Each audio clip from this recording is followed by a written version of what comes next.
नमस्कार, मैं हूं आपके साथ अनु सिंह और आप देख रहे हैं हमारा खास बुलेटिन गंगा सवेरा। नमस्कार, मैं हूं आपके साथ जया मिश्रा। यूपी उत्तराखंड से जुड़ी हर अहम खबर के साथ हाजिर हैं हम। चुनावी माहौल की हर चुनावी खबर आपको दिखाएंगे, आपके सरोकार से जुड़ी हर खबर आप तक पहुंचाएंगे। तो चलिए फौरन शुरू करते हैं हमारा खास बुलेटिन गंगा सवेरा विजय तिलक के साथ।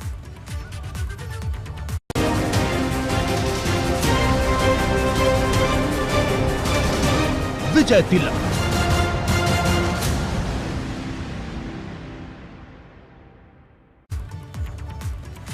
तो जया, यूपी चुनाव की तारीखों के ऐलान के बाद से दल बदल का सिलसिला तेज हो गया है। यूपी की सियासत में लगातार बदलाव देख रहे हैं। फिरोजाबाद से इस वक्त की बड़ी खबर आपको बताते हैं। भाजपा ज्वाइन करेंगे सपा विधायक हरिओम यादव। बड़ी खबर, 14 जनवरी को बीजेपी ज्वाइन करेंगे हरिओम यादव। 3 बार सपा से विधायक रह चुके हैं हरिओम यादव और 14 जनवरी को भाजपा ज्वाइन करेंगे हरिओम यादव। ये माना जा रहा है कि रामगोपाल यादव से अदावत के चलते इस बार सपा ने उन्हें टिकट देने से इनकार कर दिया है और भाजपा से टिकट का आश्वासन मिलने के बाद वो पार्टी ज्वाइन करेंगे, इस तरीके की खबर है। आपको बता दें कि 2002 में शिकोहाबाद, 2012 और 2017 में सिरसागंज सीट से विधायक रहे हरिओम यादव ने 2017 में भाजपा की प्रचंड लहर के बावजूद जिले में एकमात्र सीट सपा की बचाई थी।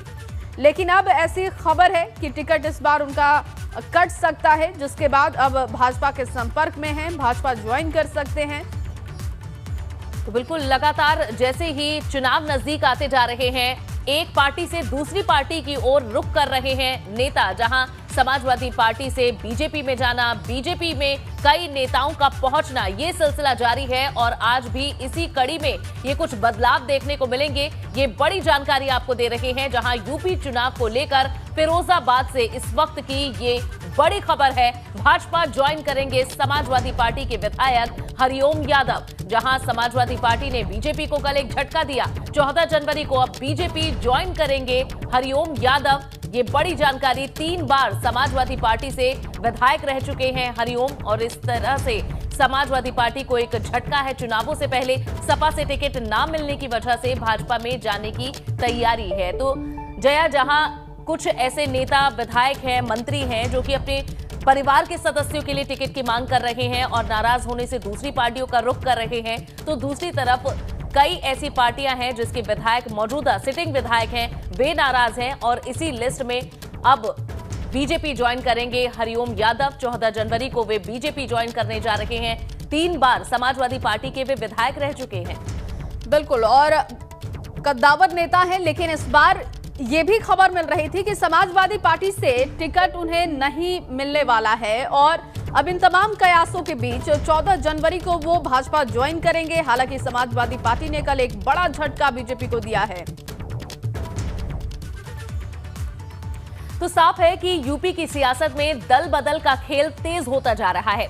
दरअसल कल योगी सरकार में मंत्री स्वामी प्रसाद मौर्य ने भी इस्तीफा देकर भाजपा के खिलाफ बगावत शुरू कर दी थी और कहा जा रहा है कि स्वामी प्रसाद मौर्य सपा में शामिल होंगे। उनके समर्थन में 3 और विधायकों ने भाजपा से इस्तीफा दे दिया है, जिसके बाद यूपी में सियासी भूचाल देखने को मिल रहा है। बिल्कुल सही, क्योंकि स्वामी प्रसाद मौर्य ने मंत्री पद से इस्तीफा देने के बाद ये कहा कि भाजपा में उनकी उपेक्षा और अपमान हुआ है और इसी की वजह से ये फैसला उन्हें लेना पड़ा है। हालांकि अब तक उन्होंने साफ नहीं किया है कि वो समाजवादी पार्टी ज्वाइन कर रहे हैं, लेकिन अखिलेश यादव ने कल ट्वीट करते हुए उनका स्वागत किया था। लेकिन स्वामी प्रसाद मौर्य ने एबीपी गंगा से जब बातचीत की तो उन्होंने कहा कि वो 14 जनवरी को फैसला लेंगे। योगी आदित्यनाथ जी के नेतृत्व की सरकार में श्रम, सेवा योजन एवं समन्वय मंत्री के रूप में बड़े मनोयोग से मैंने विभागीय उत्तरदायित्व को निभाया। लेकिन जिस तरीके से लगातार दलितों, पिछड़ों, किसानों, बेरोजगार नौजवानों, छोटे लघु एवं मध्यम व्यापारियों के खिलाफ सरकार का उपेक्षात्मक रवैया रहा, उसको देखते हुए मैंने योगी मंत्रिमंडल से आज इस्तीफा दिया है। बीजेपी 300 प्लस की बात करिए, अब हो पाएगा 222 में 300 प्लस? अब इसका भी उत्तर मैं दूंगा इसका भी मैं उत्तर दूंगा, क्योंकि अब उनको पता लगेगा स्वामी प्रसाद मौर्य की हैसियत क्या है। आपने अपने जन्मदिन के कहा था, आपने अपने जन्मदिन के प्रसाद मौर्य के पीछे जनाधार कितना है, ये 2022 का विधानसभा चुनाव बताएगा। राजनीतिक निर्णय मैं ले रहा हूँ। डॉक्टर संघमित्रा मौर्य मेरी बेटी जरूर है, लेकिन वो बदायूं की सांसद भी है। बदायूं की जनता से किए गए वायदे और जवाबदेही को सांसद के रूप में वो निभाएंगी। इसलिए मैं उत्तर प्रदेश सरकार का मंत्री हूं, मंत्रिमंडल से इस्तीफा देना का फैसला मेरा है। इससे मेरे घर परिवार, बेटी या बेटे से कोई लेना देना नहीं है। जो जहां जिस रूप में है वो अपने उत्तरदायित्व का निर्वहन। और चलिए अब आपको उन विधायकों के बारे में भी बता देते हैं जिन्होंने स्वामी प्रसाद मौर्य के समर्थन में अपने पद से इस्तीफा देकर भाजपा की टेंशन बढ़ा दी है। और इन 3 विधायकों के नाम हैं, बांदा के तिंदवारी सीट से विधायक ब्रजेश प्रजापति हैं, शाहजहांपुर के तिलहट सीट से रोशनलाल वर्मा हैं और कानपुर के बिल्हौर सीट से विधायक भगवती सागर हैं। ये 3 नाम जो कि अब तक सामने आए हैं। हम लोग सब एक साथ रहेंगे ना। हम लोग व्यवस्था परिवर्तन वाले हैं। हम लोग दबे कुचले लोगों को सामाजिक न्याय दिलाने वाले लोग हैं। तो हम लोग एक सिद्धांतवादी लोग हैं। मैं तो जब 4.5 साल से संघर्ष कर रहा हूँ ना, 4.5 साल से आ रहा है ना। 4.5 साल से आप अपनी सरकार में संघर्ष कर रहे हैं। आपकी नहीं सुनी गई? हाँ, नहीं सुनी गई। आपका भी टिकट कट रहा था क्या? मामला टिकट का नहीं है। जो भारतीय जनता पार्टी की सरकार ने जनता के अनहित में जो कार्य किए हैं, तो जनता हित में ये लिया गया निर्णय है, पब्लिक हित में लिया गया निर्णय है। टिकट का कोई विषय ही नहीं है। सपा में आप भी जाएंगे मौर्य जी अगर जा रहे हैं तो? जो भी निर्णय हमारे नेता माननीय स्वामी प्रसाद मौर्य जी लेंगे, हम लोग उस निर्णय के साथ में, जहां वो जाएंगे। ये सरकार पूरी अधिकारियों ने चलाई है, पूरी मनमानी की है। पूरे 5 साल तक जैसा चाहा वैसा किया, किसी का सम्मान नहीं किया। इसका नुकसान बीजेपी को उठाना पड़ेगा। उठाना पड़ेगा। आप भी जाएंगे मौर्य जी के साथ, समाजवादी पार्टी के साथ जाएंगे। समाजवादी पार्टी में बिल्कुल जाएंगे, बिल्कुल जाएंगे।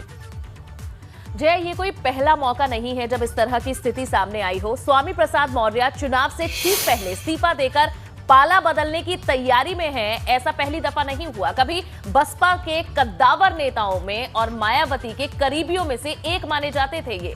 स्वामी प्रसाद मौर्य ने 2016 के विधानसभा चुनाव से ठीक पहले ही बसपा को छोड़ दिया था। तो इससे पहले जो 2017 में चुनाव हुए, उससे पहले ही वे बसपा छोड़ी थी उन्होंने और भाजपा ज्वाइन की थी। और अब देखिए चुनावों से पहले एक बार फिर से पाला बदलने की कोशिश में स्वामी प्रसाद मौर्य हैं। बिल्कुल, और बसपा छोड़कर स्वामी प्रसाद मौर्य भाजपा में शामिल हुए थे और 2017 का चुनाव जीतकर कैबिनेट मंत्री बने थे। अब उसी तर्ज पर स्वामी प्रसाद मौर्य ने एक बार फिर से चुनाव से ठीक पहले नए ठिकानों की तरफ जाने का संकेत भी दिया है, इशारा किया है। और ये 3 तस्वीरें जो कि हम दिखा रहे हैं, 2016 तक वो बीएसपी में रहे और इसके बाद वो भाजपा उन्होंने ज्वाइन की और अब अखिलेश के साथ उनकी तस्वीरें वायरल हो रही हैं। वहीं मंत्री पद से स्वामी प्रसाद मौर्य के इस्तीफे पर उनके बेटे का बयान सामने आया है। उत्कृष्ट मौर्य ने कहा है कि पिताजी ने हमेशा ही दलितों और पिछड़ों के लिए काम किया है। और वहीं खुद के चुनाव लड़ने को लेकर उत्कृष्ट मौर्य ने बताया कि पिताजी तय करेंगे। सुनिए। पहली चीज़ तो मैं ये भ्रम दूर कर दूं, बेटे और बेटी के लिए पिताजी कभी ना प्रेशर बनाए हैं किसी के ऊपर, बल्कि पार्टी ही 2012 में मुझको विधानसभा का टिकट दी, 2017 में भी विधानसभा का टिकट मुझको दी और बहन जी को भी पार्टी ने ही टिकट दिया है। जब उनके पास कोई कैंडिडेट नहीं मिलते थे तो बहन जी को ही टिकट देने का काम किया, देकर उनको लोकसभा चुनाव लड़ाया गया था। आज भी कोई भी ऐसा एक विषय नहीं है जिस पर बेटा और बेटी के लिए माननीय मंत्री जी टिकट मांग रहे हों। तो जया, यही कुछ चीजें हो सकती हैं जिसकी वजह से नाराजगी हो, लेकिन जहां नाराजगी होती है वहां मनाने की कोशिश भी होती है। एक तरफ भाजपा स्वामी प्रसाद मौर्य को मनाने में जुटी है, वहीं खबर है कि भाजपा के 1 दर्जन विधायक और 2 मंत्रियों ने अखिलेश यादव से मुलाकात की है।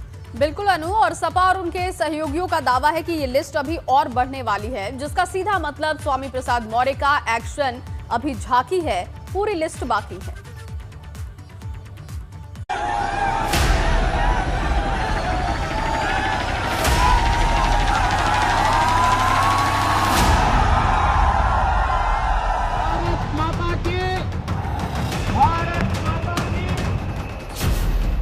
दो 12 विधायक, अखिलेश यादव का दांव घातक।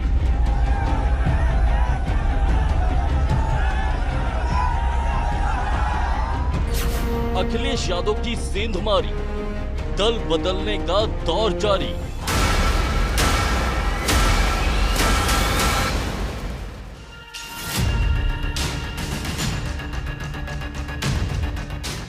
यूपी फतेह करने के लिए सपा और भाजपा के बीच जंग छिड़ी है।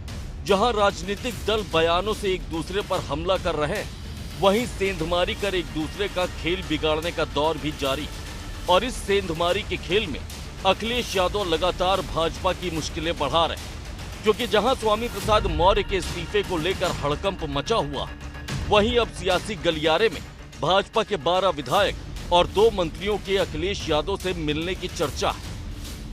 ये भाजपा के लिए किसी बड़े झटके से कम नहीं, क्योंकि लगातार अखिलेश यादव भाजपा में सेंधमारी कर रहे हैं। हालांकि जानकारों की माने तो जो विधायक अखिलेश यादव के संपर्क में, उन्हें अपने टिकट कटने की चिंता सता रही। मतलब भाजपा उन्हें टिकट देगी या नहीं, इसको लेकर विधायक पसोपेश में।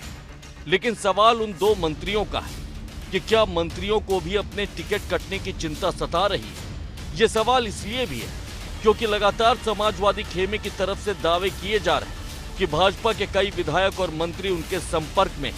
अब ये संख्या कितनी है, ये तो आने वाले वक्त में ही साफ होगा। Bureau report, ABP Ganga. तो एक तरफ यूपी में भाजपा से इस्तीफों की झड़ी लग रही है, तो वहीं दूसरी तरफ उम्मीदवारों को लेकर दिल्ली में मंथन भी चल रहा है। बिल्कुल अनु, और सूत्रों के हवाले से खबर यह भी है कि यूपी चुनाव में इस बार भाजपा मौजूदा 40 से ज्यादा विधायकों के टिकट काट सकती है और पार्टी के सूत्रों के मुताबिक इसी वजह से विधायक इस्तीफा भी दे रहे हैं। दरअसल कल सुबह गृह मंत्री अमित शाह ने घंटों तक भाजपा के 6 क्षेत्रों की बारी बारी समीक्षा की है और प्रभारियों से कामकाज और ग्राउंड रिपोर्ट भी ली है। चुनाव है तो ये भी जरूरी है। और खबर है कि इस बैठक के पहले 3 फेज के उम्मीदवारों को लेकर इस बैठक में चर्चा की गई है, यानी कि करीब 170 सीटों को लेकर मंथन हुआ है। और जया, बताया ये भी जा रहा है कि अमित शाह ने एक बैठक अलग से भी ली है, जिसमें राष्ट्रीय संगठन महामंत्री बीएल संतोष, यूपी चुनाव प्रभारी धर्मेंद्र प्रधान, प्रदेश अध्यक्ष स्वतंत्र देव सिंह और साथ ही प्रदेश संगठन महामंत्री सुनील बंसल भी मौजूद रहे।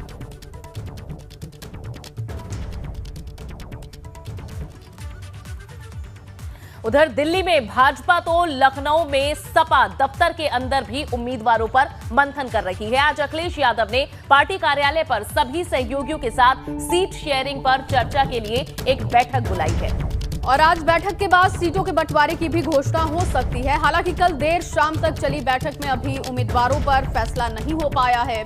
खुद नेताजी मुलायम सिंह यादव, रामगोपाल यादव और अखिलेश भी बैठक में मौजूद रहे। कल स्क्रीनिंग कमेटी की बैठक में पश्चिमी यूपी की 73 सीटों पर उम्मीदवारों के नाम पर चर्चा की गई, लेकिन रालोद से गठबंधन और काफी ज्यादा दावेदारी की वजह से अभी बात नहीं बन पाई है।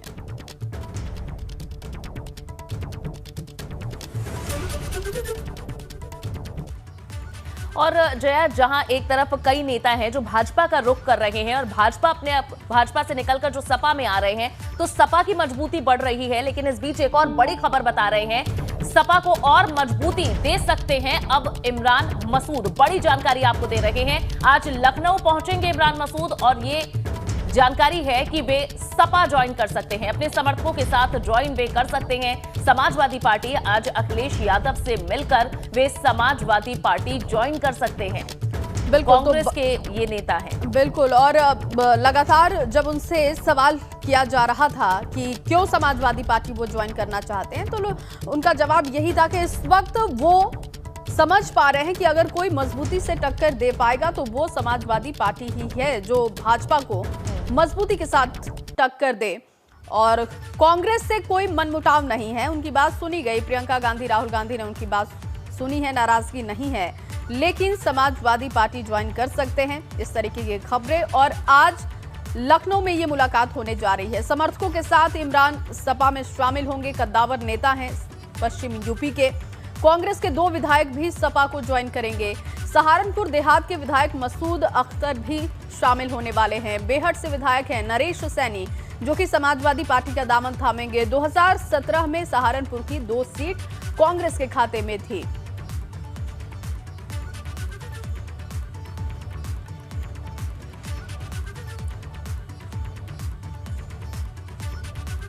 तो अनु, अब इसके बाद और भी आज की बड़ी खबरें क्या रहेंगी वो मैं दर्शकों को ग्राफिक्स के जरिए बताऊंगी।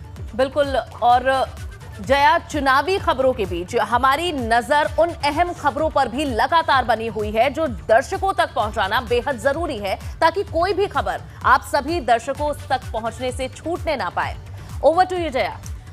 बिल्कुल अनु, क्योंकि चुनावी शोर और चुनाव तारीखों का ऐलान और उसके बाद उम्मीदवारों के लिस्ट को लेकर मंथन चल रही है, लेकिन उस मंथन के बीच जो बड़ी खबरें हैं वो भी अपने दर्शकों को बता देते हैं।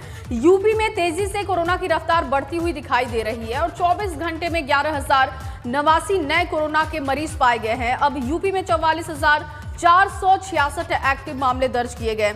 एक दिन के अंदर 5 कोरोना मरीजों की मौत की भी जानकारी है और यूपी में ओमिक्रॉन के अब तक 275 मामले दर्ज किए गए हैं। उसके अलावा एक जो बड़ी खबर है, आज राष्ट्रीय युवा महोत्सव का उद्घाटन प्रधानमंत्री मोदी करेंगे। 25वें राष्ट्रीय युवा महोत्सव का उद्घाटन पीएम करेंगे। सुबह 11 बजे का समय बताया जा रहा है। वीडियो कॉन्फ्रेंसिंग के माध्यम से पीएम इसका उद्घाटन करेंगे। दरअसल इसी दिन स्वामी विवेकानंद की जयंती होती है, जिसे राष्ट्रीय युवा दिवस के रूप में मनाया जाता है। अनु, बिल्कुल जया, और युवाओं से जब भी रूबरू करने का मौका मिलता है तो प्रधानमंत्री इस अपॉर्चुनिटी को बहुत अच्छे से वे लेते हैं और युवाओं को कई तरह के मंत्र भी देते हैं, कई सीख भी देते हैं। और आज भी जब ये राष्ट्रीय युवा दिवस के रूप में ये कार्यक्रम होगा तो ऐसे में देखना होगा कि वे किस तरह से वे इस समय पर क्या बात करते हैं इन युवाओं से। बिल्कुल, तो 11 बजे का समय है और 11 बजे प्रधानमंत्री नरेंद्र मोदी कार्यक्रम का उद्घाटन करेंगे और युवाओं को संबोधित भी करेंगे। आज दोपहर 12 बजे प्रियंका गांधी वीडियो कॉन्फ्रेंसिंग के जरिए करेंगी प्रेस कॉन्फ्रेंस। घोषणा पत्र को लेकर किसी बड़े ऐलान की संभावना। आज 49वां जन्मदिन मना रही हैं कांग्रेस महासचिव प्रियंका गांधी।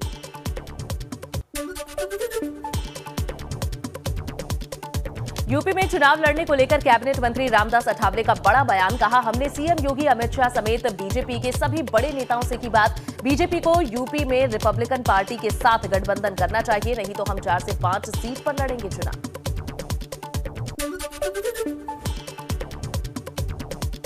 एनसीपी प्रमुख शरद पवार ने भी यूपी चुनाव 2022 को लेकर बड़ा ऐलान किया है। शरद पवार ने कहा कि उनकी पार्टी यूपी में समाजवादी पार्टी के साथ मिलकर चुनाव लड़ेगी।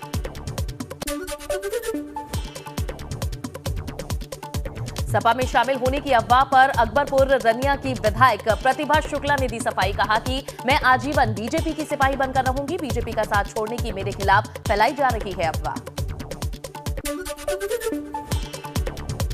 बीजेपी विधायक ममतेश शाक्या ने भी सपा में शामिल होने की अफवाह पर सफाई दी है। कहा कि वो बीजेपी छोड़कर कहीं नहीं जा रही। उनकी बीजेपी में पूरी आस्था है और योगी जी पुनः प्रदेश के मुख्यमंत्री बनेंगे। भाजपा विधायक विनय शाक्या की बेटी ने वीडियो जारी कर अपने चाचा पर अपहरण करने की कोशिश का आरोप लगाया। कहा कि मेरे पिताजी को सपा में शामिल कराने के लिए जबरन उठाकर लखनऊ ले गए चाचा। मैं और मेरा परिवार हमेशा भाजपा के साथ। गोरखपुर शहर से भाजपा विधायक डॉक्टर राधा मोहन दास अग्रवाल पर महिलाओं के साथ बदतमीजी और गाली गलौज करने का आरोप है। मोहल्ले की सड़क और जल जमाव की समस्याओं को लेकर विधायक के पास पहुंची थी महिलाएं। विधायक के खिलाफ एफआईआर दर्ज हुई।